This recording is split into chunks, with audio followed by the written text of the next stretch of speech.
Most people are running a race they've already lost. They think they're building a life, but they're actually building a cage.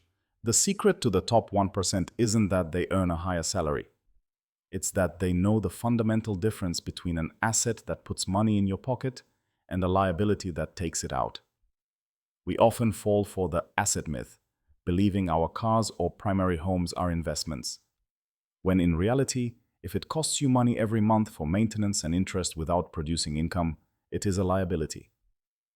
The wealthy understand that true wealth is built on three pillars: equities, cash-flowing real estate, and intellectual property. Things that work for you while you sleep.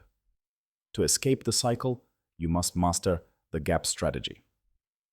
This means keeping your expenses flat even as your income rises, then aggressively funneling that extra cash into income-producing assets rather than lifestyle upgrades. Ultimately, wealth isn't measured by the balance in your bank account, but by the number of days you could survive without a paycheck.